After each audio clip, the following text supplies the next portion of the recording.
চেহারাটা দেখা আমি মায়ের কলিজাটা ঠান্ডা করি। এবার হুজুর চিন্তা করছে যদি মার সাথে দেখা করতে যাই আমার অনেক সময় চলে যাবে, না আমার মার সাথে দেখা করতে চাইতে আল্লাহর ইবাদত করা আমার কাছে বড়। এইবার জুরাইজের নফাত করে নাই, মা চলে গেছে। দ্বিতীয় দিন জুরাইজের দেখা পায় নাই। তৃতীয় দিন আয়েশা আল্লামা ইবনে জুরাইজ রাহমাতুল্লাহ আলাইহির সামনে মা দাঁড়ায় দেখতে পায়, জুরাইজ আমি মা আসি তোকে দেখার জন্য, আমার কলিজা মানে না, আমি সন্তান করতে পারি না। ও জুরাইজ তুমি না তবে হইছো হইছো, কিন্তু আমি তোমাকে 10 মাস 10 দিন ধরে ধারণ করছি, আমার মা কলিজা মানে না। জুরাইজ একটু সময় বের হইয়া আমি উঠে দেখি তুই আমার মায়ের চেহারাটা দেখা না। জুরাইজের কোনো সারা শব্দ নাই, জুরাইজ মার সাথে দেখা করে নাই। এইবার 3 দিনের মাথায় জুরাইজের আম্মা একটা দোয়া করছে, ও আল্লাহ আমার এই সন্তানকে আমি 10 মাস 10 দিন পেটে ধারণ করেছি, এই পেটের মধ্যে রাখছি, আমি প্রস্রাব পায়খানা গুলো আমি নিজ হাতে এগুলো পরিষ্কার কইরা আমি জুরাইজের দিলে দিলে বড় করছি। জুরাইজ এখন বলি হয়েছে, আবেগ হয়েছে, দরবেশ হয়েছে, তাতে আমার কোনো আবেগ নাই, আমার কোনো অভিযোগ নাই। অভিযোগ এক জায়গায়, আমার মার মন চাইছে আমি জুরাইজের চেহারাটা দেখলাম, আর জুরাইজ আমার মায়ের চেহারাটা দেখবে। আল্লাহ জুরাইজের সময় হলো না আমার মায়ের চেহারা দেখবার জন্য, আল্লাহ তোমার আদালতের মধ্যে আমি দরখাস্ত করে গেলাম, এই জুরাইজের সম্মান না দেখায় তাকে তুমি মরণ দিও না। জোরে বলেন নাউজুবিল্লাহ, আর জোরে বলেন নাউজুবিল্লাহ। যখন ভাইয়া কবির বন্ধু এবার জুরাইজ মা এই বদুয়া করে চলে গেলেন। এই দিকটা জঙ্গলের কিনারে একটা রাখাল আর একটা 10টা মহিলার বসবাস ছিল। এই রাখাল এই 10টা মহিলার সাথে মেলামেশা করার কারণে প্রেগনেন্ট হয়ে গেছে, বাচ্চা পেলে। এবার এই মহিলা রাখালকে ডাকতে বলে, এ রাখাল তোমার সাথে যে আমার নাফরমানি হয়েছে, আমার তো বাচ্চা হওয়ার টাইম হয়ে গেছে, কিন্তু বাচ্চা হওয়ার পরে এলাকার মানুষ যখন জানবে তখন আমি আমার এই সন্তানের বাবার পরিচয় দিব, তাকে তুমি বলে দাও আমার জীবন থাকতে আমি কিন্তু তোমাকে ছাড়বো না, তাড়াতাড়ি বলে দাও আমার এই বাচ্চার বাপের পরিচয় কিভাবে দিব। ওই রাখাল ডাকতে বলে, ওই মহিলা খুবই ইজিলি ব্যাপার, এই যে জঙ্গলের কিনারে একজন দরবেশ দিন রাত ইবাদত করে, মানুষ যদি আইসা তোমাকে জিজ্ঞেস করে বাচ্চার বাপকে, আমার কথা বলবো না, তুমি বলে দিবা এই যে এক দরবেশ দিনের বেলায় ইবাদত করে, রাত্রি বেলায় আমার সাথে মেলামেশা করছে, মেলামেশা করার পরে এই সন্তান হয়েছে, এই সন্তানের বাবা হলো এই দরবেশ। নাউজুবিল্লাহ। মায়ের দোয়া কিভাবে কাজে লাগে কবির বন্ধু। এবার এই মহিলাদের বাচ্চা প্রসব হয়েছে, এলাকার লোকজন ধরে গেছে, মহিলা এই বাচ্চার বাপকে জানতে চাই, কে এই সন্তানের বাবা, তাড়াতাড়ি বলে দেন তোর জীবন রাখবো না। মেয়ে মহিলারা রাখতে বলে, ও এলাকার মানুষ তোমাদেরকে জানিয়ে দিলাম আমার এই সন্তানের বাবা হইল এই যে জঙ্গলের কিনারে এই ইবাদতখানায় ঠান্ডার মধ্যে দাঁড়ায় দাঁড়ায় এই যে বলি এই যে দরবেশ, এই দরবেশটাই হইল আমার এই সন্তানের বাবা। জোরে জোরে বলে নাউজুবিল্লাহ। এবার এই কথাটা শোনার সাথে সাথে এলাকার মানুষ সবাই লাঠি সুতা নিয়ে ওই দরবেশকে আক্রমণ করছে। দরবেশের ভিতর থেকে দরবেশের খানকার মধ্যে আগুন দিয়া জ্বালায় পোড়ায় দিছে। দরবেশকে মারামারি শুরু করছে। দরবেশ ডাকতে বলে, এলাকার লোকজন তোমরা শোনো, আমার একটা কথা শোনো, এরপরে তোমরা যা করো আমাকে করো। এলাকার লোকজন, আমি এই সন্তানের আমি বাবা না, এই সন্তানের জন্মদাতা আমি না। বলে বিশ্বাস হয় না। বলে কেমনে বিশ্বাস করবা? বলে বিশ্বাস করার মতো যদি প্রমাণ থাকে প্রমাণ দেখাও, না হলে আমাদের হাত থেকে তোমার দেখায় নাই। এই দরবেশ ডাকতে বলে, চলুন এই বাচ্চার কাছে যাই, এই বাচ্চার জবান দিয়া যদি তার বাবা তাকে বলে দেয় কোনো আপত্তি আছে কিনা। বলে না, কোনো আপত্তি নাই।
আমার মনের মতো সাজাইল, সাক্ষাৎ জান্নাত বানাইল, আমার মনের মতো সাজাইল, কদম ফেলার আগেই মাওলায়, কদম ফেলার আগেই মাওলায় আজরাইল পাঠাইল।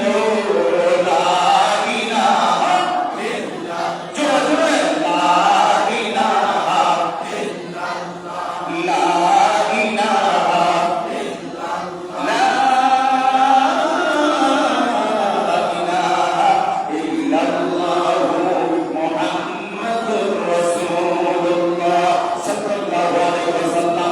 মা বাবার খেদমত করা ভালো কাজ কিনা? আমার আল্লাহ বলছেন যারা ভালো কাজ করে হায়াত কমে গেল, হায়াত ফুরায় গেল, তারা লোকসানের মধ্যে নাই, তারা আমাদের মধ্যে চলে করবে সুবহানাল্লাহ।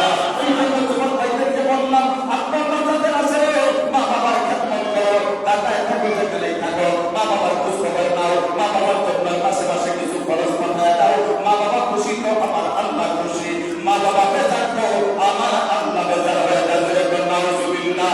এবার এই সমস্ত লোকগুলো আল্লাহর নবীর কাছে ক্ষমা চাইছে, হুজুর আমরা অন্যায় করছি, মাফ করে দেন। আপনার এই ইবাদত খানকাটা আমরা ইট দিয়া আমরা সুন্দর করে বিল্ডিং করে দিব।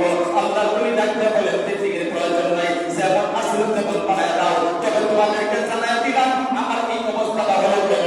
আমার মা আসছিল আমার সাথে দেখা করার জন্য, আমি মায়ের সাথে দেখা করি নাই, মা আমার জন্য বদদুয়া করেছিল, মায়ের বদদুয়া আমার জন্য কবুল হয়ে গেছে। নাউজুবিল্লাহ। বদদুয়া কবুল, দোয়া করলেও আল্লাহর দরবারে কবুল হয়, আবার যদি ভালো দোয়া করেন তাও কবুল হয়। তাহলে ঠিক না? মুসা পয়গম্বর, মুসা কালিমুল্লাহ, বনি ইসরাইল বংশের শ্রেষ্ঠ অনুল আযম নবী, আল্লাহর কাছে জানতে চাইলেন, আল্লাহ গো জান্নাতের মধ্যে আমার সাথে তুমি কার সঙ্গী বানাইবা? আল্লাহ বলেন কুস্তের কসাই, যেটা সুবহানাল্লাহ। কে কে কসাই? কুস্তের কসাই কে? আল্লাহ তো বলেন কে? কুস্তের কসাই। বলে কসাই বেলা তোমার জান্নাতের সঙ্গী হবে। তবে আমরা বাংলাদেশের কসাই না, সবার কথা বলছি না, এমন কসাই আছে পানি দেয়, কত কিছু দেয়, দিয়ে ওজন করা আছে না নাই? কথা বলেন আছে না নাই? বেজাল করে আছে না নাই?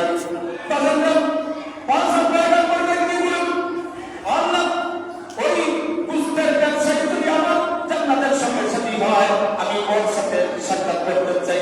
আল্লাহর ওয়াইদা করতে জানালে দিলেন অমুক শহরে যাও, গিয়ে দেখবা একজন বুঝতের ব্যবসায়ী, তার সাথে তুমি কৌশল বিনিময় করবা। পয়গম্বর মুসা কালিমুল্লাহ ওই বুঝতের ব্যবসায়ীর সাথে দেখা করতে গেলেন, সালাম কালাম দিলেন, সালাম কালাম দিয়ে ডাকতে কয়, ও বুঝতের ব্যবসায়ী, আমি মুসাফির আপনার বাড়িতে মেহমান করতে চাই। বুঝতের ব্যবসায়ী ডাকতে বলে, শর্ত হলো মেহমান হবেন, অসুবিধা নাই, বলে আমার মা আছে, আমি এখান থেকে ফিরে গিয়া আমি মায়ের খেদমত করবো, সেবা করবো। মায়ের খেদমত সেবা করার পরে আপনি মেহমানের খেদমত করবো, যদি কষ্ট না পান, রাজি হন, তাহলে আপনি মেহমান হইতে পারেন। চিন্তা করবেন এই কুস্তির ব্যবসায় এমনটা কি একটু দেখা হয়ে যাও, ঠিক আছে অসুবিধা নাই, আমি তোমার বাড়িতে যাবো, তুমি তোমার মায়ের সেবা করবা। হযরত মুসা কালিমুল্লাহ নিজের পরিচয়টা গোপন রাখছেন। হযরত মুসা কুস্তির ব্যবসায়ীর সাথে বাড়িতে চলে গেলেন। এই কুস্তির ব্যবসায়ী ঘরের মধ্যে গিয়া তার বুকলা থেকে একটু ভালো বস্তু বের করছে, নিজে বস্তুটা পাক করছে। ঘরের মধ্যে কিছু আটা ছিল, নরম করে রুটি বানাইছে, চুলার মধ্যে বৃদ্ধা মা মার কাছে গিয়ে ডাকিয়া বলে, মা গো আমি আপনার সন্তান, বাজার থেকে আপনার জন্য আপনার খেদমতে চলে আসছি, আপনার জন্য কিছু খাবার রেডি করেছি, আপনার জন্য খাবার পরিবেশন করব। এবার এই কুস্তের ব্যবসায়ী মার মুখের মধ্যে নরম রুটি দিয়ে দেয়, নিজের মুখে চিবায়া পুষ্প নরম করিয়া মায়ের মুখের মধ্যে দেয়। এবার মা খাবার খাওয়ার পরে ডাক দিয়ে বলে, আমার সন্তান, আমার জানা নাই কখন থেকে আমি দুনিয়া থেকে বিদায় হয়ে যাই, আমার দুইটা হাত আসমানের দিকে আল্লাহর দিকে উঠে দেয়, আমি শেষ মুহূর্তের জন্য দোয়া করে যাই। মহিলাটা ওই বৃদ্ধা মহিলা সন্তান হাত উঠে দিছে। এই মহিলা ডাকতে বলে, মালিক আমার সন্তান সারাদিন কুস্তের ব্যবসা করে, বলে ফিরে আইসা ছেলে মেয়ের আগে খেদমত করে না, ছেলে মেয়ের খবর দেয় না। প্রতিদিন আমি বৃদ্ধা মার মুখের মধ্যে নিজে খাবার তৈরি কইরা নিজে মুখের মধ্যে উঠে দেয়। ও মালিক আমার সন্তান আমাকে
মধ্যে চলতে গিয়া মসজিদে আসতে কষ্ট হয়, আল্লাহর ইবাদত করলে কষ্ট হয়, দিনের কথা বললে কষ্ট হয়, দিনের দাওয়াত দিলে কষ্ট হয়, হয়তো আর কাফের বেঈমানদের পক্ষ থেকে আক্রমণ হইতে পারে। আমার আল্লাহ বলছেন এই যে দিনের কথার উপরে চলতে গিয়া, কথা বলতে গিয়া, দিনের উপরে চলতে গিয়া এই যে তার উপরে কষ্ট, তার উপরে মুসিবত আসতে পারে। এই যে মুসিবত আসার পরে পরস্পরকে ওই মুসিবতের উপরে ধৈর্য ধারণ করার দাওয়াত দেয়, ধৈর্য ধারণের পরামর্শ দেয়, ধৈর্য ধারণ করে। আল্লাহ সূরা নাজর মধ্যে এই চার প্রকার মানুষকে আল্লাহ বলছেন এরা ক্ষতির মধ্যে নয়। এক নম্বর হলো তারা ঈমানওয়ালা, তারা ক্ষতির মধ্যে নয়। দুই নম্বর হলো তারা নেক কাজ করেওয়ালা, তারা ক্ষতির মধ্যে নয়। তিন নম্বর হলো যারা আমল সালে করে নেক কাজ করে। দুই নম্বর, তিন নম্বর হলো তারা হকের দাওয়াত দেয়, যারা ইসলামের কথা বলে, কোরআনের দাওয়াত দেয়, দ্বীনের দাওয়াত দেয়, ভালো কথা বলে, তারাও লসের মধ্যে নাই। চার নম্বর হলো মুসিবতে, বিপদে, আপদে সব সময় আল্লাহর উপরে তাওয়াক্কুল করে ধৈর্য ধারণ করে অবিচল থাকে। এই চারটা গুণ যাদের আছে, মরণের পরে তাদের ক্ষতি নাই, তারা আল্লাহর জান্নাতের মধ্যে চলে যাবে। সুবহানাল্লাহ। বাজারটা এই দুনিয়ার জিন্দেগি খরচ নাই, কথা বলেন ঠিক কিনা? দুনিয়ার জিন্দেগি নাকি খরচ নাই, জিন্দেগি অল্প কিছুদিন পরে আমাদেরকে কবরে চলে যেতে হবে, কথা বলেন ঠিক না? আমাদের জায়গা কোথায়? কবরে। জায়গা কোথায়? কবরে যেতে হবে। এই কবরকে সামনে নিয়ে আল্লাহর অনেক বান্দা আছে, তারা নিজের ঘর বাড়ি পর্যন্ত বানায় নাই, এমন দৃষ্টান্ত জমিনের মধ্যে আছে, আছে না নাই? বাহালুল আল্লাহর কবর, আল্লাহর ওলি, আল্লাহর জমিনের মধ্যে বাহালুল ঘর বানায় নাই, নিজের বাসা বাড়ি বানায় নাই, একটা পুরস্কারের মধ্যে পুরো জিন্দেগি কাটায় দিয়েছে। সুবহানাল্লাহ। বাচ্চা হারুন বাহাদুর জঙ্গলের কিনারে ওই যে পুরস্কারের মধ্যে তার বসবাসের ঘর বানায় নাই। বাচ্চা হারুন একদিন বাহাদুরকে ডাকতেছে, বাহাদুরের দোয়া, বাহাদুরের এই সালাম কালাম দেওয়ার জন্য বাহাদুর আসছে। বাচ্চা হারুন রশিদ ডাকতে বলে, বাহাদুর তুমি ঘর বানাইছো কিনা? না, আমি ঘর বানাই নাই। কেন ঘর বানাও নাই? ও বাচ্চা হারুন, অল্প জিন্দেগি, অল্প কয়েকদিনের জিন্দেগি, কিসের ঘর বানাবো? আমার ঘরের প্রয়োজন নাই। বলে থাকো কোথায়? বলে আপনার মরণের পরে আপনার বাড়ি হবে কোথায়? আমার মরণের পরে বাড়ি হবে গুরুস্থানে। বলে ওই জায়গার মধ্যে আমি বসবাস করতেছি, ঘর বাড়ি বানাই নাই, ওই গুরুস্থানের কিনারে আমি আমার জীবনকে কাটাইতেছি। সুবহানাল্লাহ।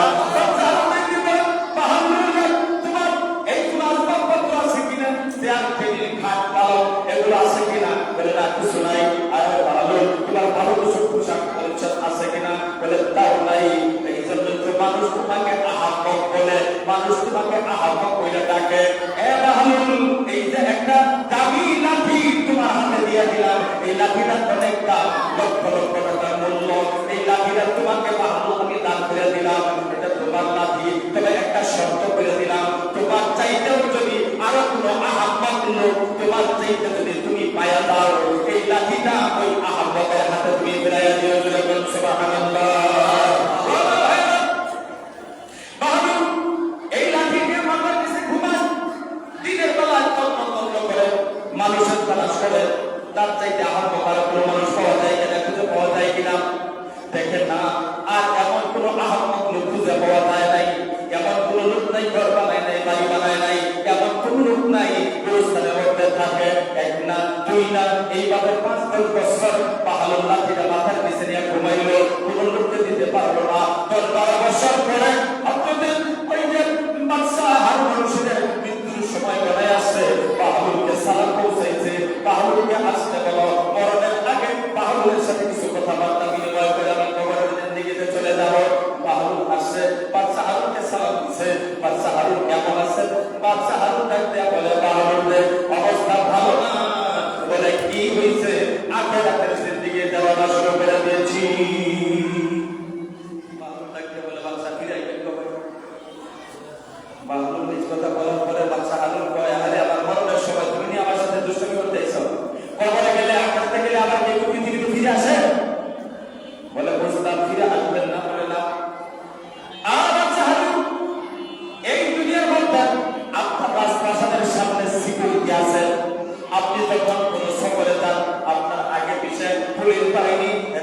সেনাবাহিনী সিকিউরিটি থাকে আপনাকে নিরাপত্তা দেওয়ার জন্য।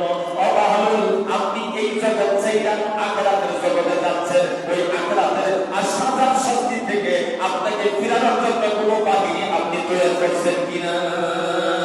না রে বাহালুল, কোনো বাহিনী তৈরি করি নাই, আখিরাতের কোনো বাহিনী তৈরি করা যায় না। বাহালুল ডাকতে বলে, বাদশা হারুন আপনার কাছে জানবার ইচ্ছা, মরণের পরে আপনি কোথায় শুইবেন? আপনার রাজপ্রাসাদের মধ্যে শুইবেন নাকি অন্য কোনো জায়গায়? বাহালুল কথা বলার পরে বাদশা হারুন ডাকতে বলে, না না বাহালুল, ঘরের মধ্যে শোয়ার কোনো জায়গা না, ঘরের মধ্যে থাকার জায়গা না।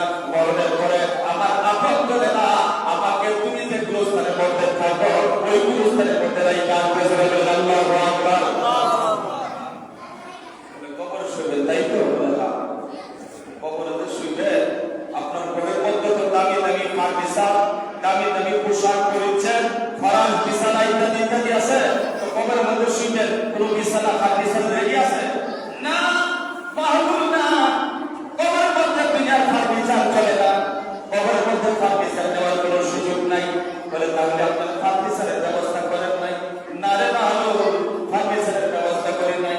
বাহুল ডাকতে বলে, বাদশা হারুন আপনার কাছে জানতে ইচ্ছে করে, বাদশা হারুন আপনি বলুন তো, দুনিয়ার মধ্যে আপনি তো সকালবেলায় আপনার পছন্দশীল নাস্তা করেন, দুপুরে আপনার পছন্দশীল খাবার খান, রাত্রিবেলায় আপনার পছন্দের খাবার খান।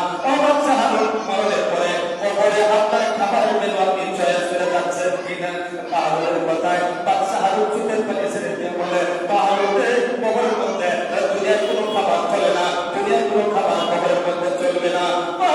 এই কথা শোনার পর ডাকতে বলে, বাদশা তাইলে আপনি কবরের কোনো চিন্তা করে যাইতে পারেন নাই?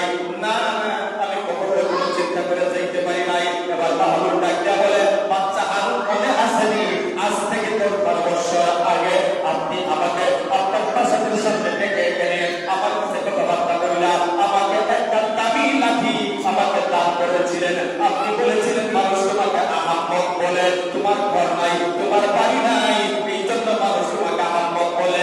আমার পক্ষ থেকে লক্ষ লক্ষ টাকার দামি লাঠি তোমাকে দিলাম, আপনি শর্ত করছিলেন, ও বাহালুল আমার তোমার চাইতে যদি আহাম্মক কোনো লোক বুঝে আমার এই লাঠিটা তুমি তার হাতে পৌঁছাইয়ে দিও। বাহালুল আপনাকে জানাই আমি 12 বছর তত্ত্ব করে মানুষ তালাশ করলাম, আমার মতো এমন ঘর ছাড়া কোনো মানুষ পাইলাম না, আমার মতো এমন আসবাবপত্র ছাড়া কোনো মানুষ নাই, আমার চাইতে কোনো আহাম্মক লোক আজ পর্যন্ত খুঁজে পাইলাম না। কিন্তু আজকে আপনার সামনে আইসা আপনার হালাত চাই না, আমি যা বুঝলাম বাহালুল আপনার লাঠি আপনার কাছে আমি ফিরাইয়া দিলাম।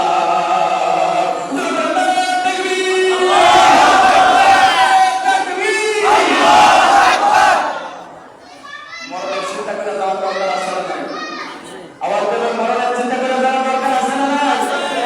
কথা তাই, দুনিয়া থেকে লাইভ করে যেতে হবে, দুনিয়া থেকে লাইভ করে যেতে হবে। একটা ছেলের আলেম বানা, একটা ছেলেকে হাফেজ বানা, একটা ছেলেকে নামাজি বানা। নামাজি একটা ছেলে না, সব সন্তানকে নামাজি বানাইতে হবে। একটা ছেলেকে হাফেজুল কোরআন, মুফতি মুহাদ্দিস, একটা ছেলেকে আলেম বানায়া যান। দুনিয়া থেকে আলেম বানায়া গেলে কাজে লাগবে। কথা বলে ঠিক না ঠিক? আপনার দেশে একটা প্রবাদ ছিল, বলে আলেম বানাইলে তারা পাপ পায় না।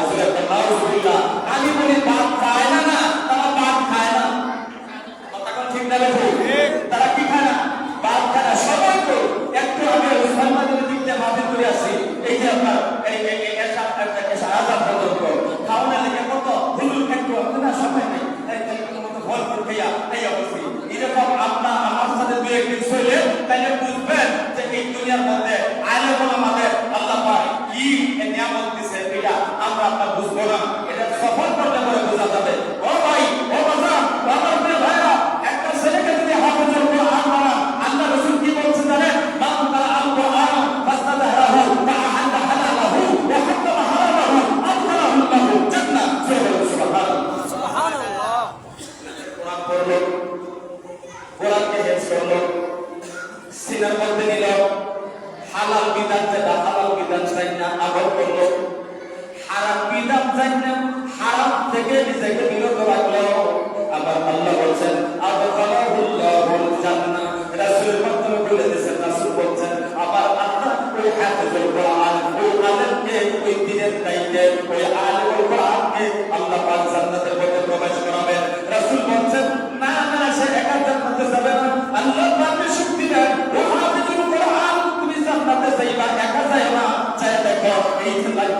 যায়, এগুলো জাহান্নামীদের লাইন। এই লাইনের মধ্যে তোমার বাপ আছে, তোমার মা আছে।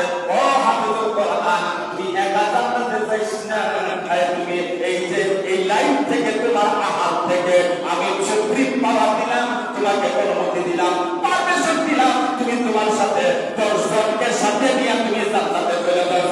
সুবহানাল্লাহ। সন্তান যদি হাফেজ হয়, আলেম হয়, লাভ না লস? এই কথা বলতে লাভ না লস? ভাইরা, দুনিয়ার মধ্যে এই সন্তান যদি আপনার আলেম হয়, এই সন্তান আপনাকে ঘর থেকে বের করে দিবে না। কথা বলে ঠিক না বেশি? এই জাহাঙ্গীরনগর বিশ্ববিদ্যালয়ের প্রফেসর ডক্টর আব্দুল আওয়াল 16 বছর জাহাঙ্গীরনগর বিশ্ববিদ্যালয়ে অধ্যাপনা করার পরে 2 ছেলে 2 মেয়ে আমরা খবরে দেখেছি। তার এই লেখা আসছে পত্রিকার মধ্যে। এই ডক্টর আব্দুল আওয়াল তিনি 2 সন্তান, 2 মেয়ে, 2 ছেলে মানুষ বানাইছেন, ডাক্তার বানাইছেন, ইঞ্জিনিয়ার বানাইছেন। চাকরি রিটায়ার হওয়ার পরে সব পয়সা তাদের পিছনে খরচ করছে।